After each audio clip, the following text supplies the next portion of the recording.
Posisi Muhaimin Iskandar atau Caimin sebagai Ketua Umum PKB berada di ujung tanduk. Isu penggoyangan Caimin terus berkembang dan diamini sebagian masyarakat. Setelah gagal dalam Pilpres, Caimin berseteru dengan sejumlah pihak yang masih berkaitan dengan PKB. Dengan Sekjen PBNU Saifullah Yusuf, Caimin saling menyerang melalui tulisan di sosial media X. Hasil pemilu legislatif PKB memang menjanjikan. PKB ada di urutan keempat perolehan suara DPR, di bawah PDIP, Golkar, dan Gerindra. Namun, justru hal ini yang jadi pertanyaan. Kenapa hasil Pileg tinggi, namun suara Pilpres tidak sebanding dengan perolehan suara di Pileg? Apakah loyalitas kader PKB hanya kepada partai dan bukan kepada Caimin? Dalam kampanye kubu Paslon 01, pasangan Anies Muhaimin yang menyerang Jokowi dan Prabowo Gibran dinilai sebagai penyebab gagalnya Caimin merangkul kalangan Nahdliyin dan simpatisan PKB. Nahdliyin itu selama ini merasa diopeni oleh pemerintahan Jokowi. Loh kok sekarang selama ini kita diopeni oleh pemerintahan Jokowi, dibangunkan kampus universitas NU di mana-mana, ya, kemudian dikasih fasilitas macam-macam, tapi kok diserang, ya. Tapi pemerintahan Jokowi kok diserang misalnya seperti itu dalam kampanye-kampanye kemarin. Walaupun kadang kita gergeran juga, ya, misalnya beberapa statement Caimin di podcast yang menyatakan menegasi lah, ya, wah ini kan kampanye katanya kan, nama juga usaha gitu kan gitu. Jadi tapi itu dibaca pemilih NU, pemilih PKB, Nahdliyin itu adalah masyarakat yang cerdas, yang membaca berita, yang care terhadap sosial media, sehingga kemudian punya kesadaran kolektif dan punya kesadaran sendiri yang berkenan dengan pemilihnya. Walaupun misalnya Caimin itu adalah NU, tapi kalau kemudian dianggap tidak pas untuk hari ini diwakilkan suaranya kepada calon presiden 01, ya akhirnya memilih 02. Saya kira itu. Ketika Jokowi bertemu dengan Surya Paloh tanpa mengikut sertakan Muhaimin, bursa prediksi Caimin akan tumbang di PKB semakin ramai.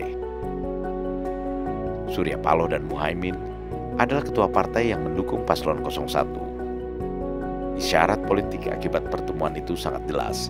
Caimin bukan lagi faktor yang diperhitungkan. Pilihan satu-satunya bagi Caimin mungkin hanya dengan mendesak terus soal hak angket.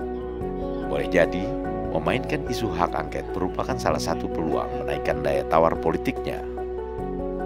Meski terlihat kapasitas Caimin sebagai ketua partai dalam isu hak angket ini juga berada di bawah, kalau tidak mau dikatakan kalah dari kapasitas Surya Paloh yang memang jauh lebih matang dalam manuver politik di tanah air.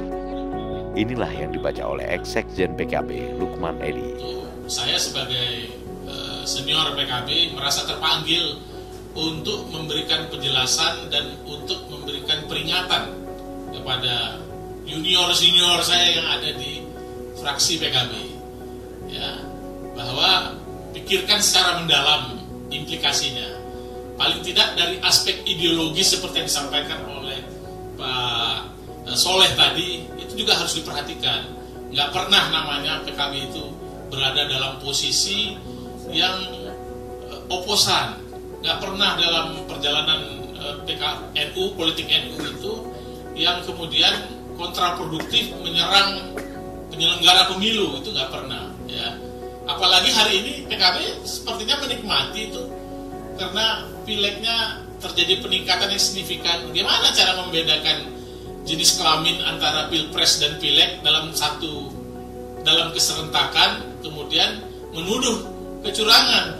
Susah itu membedakan jenis kelaminnya, padahal itu dilaksanakan secara serentak, ya.